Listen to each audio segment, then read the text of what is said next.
Alright, Jizz Makers, tonight's the night. So this is the Rockford T2 13-inch and 16-inch motor. We got 4 of the adapters made total. So we just did a ID of 5 inches, and then we did the Rockford pattern, which is actually countersunk. So then we use flatheads without, and then these are threaded for the 24-inch frame to go on top. So this is it.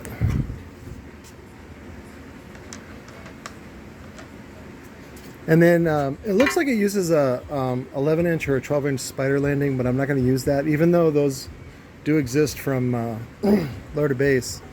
What I did was I took the lower to base 1-inch spacer ring and then our T.C.O.Z, and these happen to, this one on the bottom happens to be 9.8 inches. It's not quite 10 inches, and it fits really nice right in there. So I'm going to grind this so that it makes a metal to metal, and then I'm going to put a nice bead of glue in there. I already glued this together last night, and what I like about this one is that it has the holes in it, so I can drill and tap into the frame. So we can, the final will be to bolt that down into place, because we don't want that going anywhere.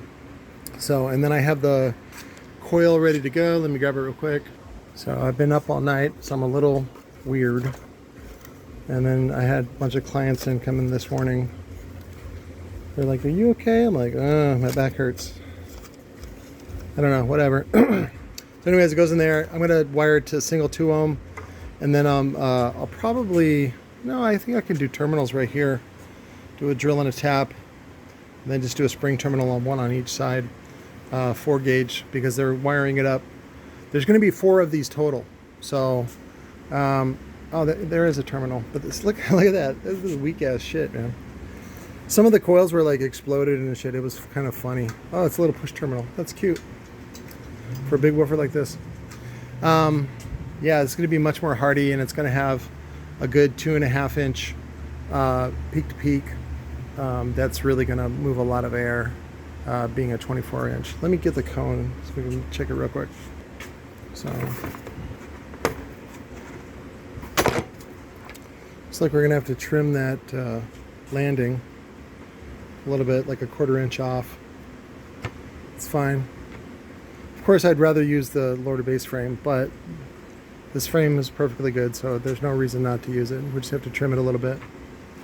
So, but that's what it'll look like. More videos this weekend. I just got to rest up. I've been doing that. I did that one. They have recone kits available now for these audio pipe. This is the, what is this? That. So it turned out to be pretty easy to do a recone. It was only like $100. So, and I don't have that coil, and I really just want to burn and turn that turd and get rid of it. So got some other ones done. It's ready to go. Anyways, I love you guys. I'll talk to you later.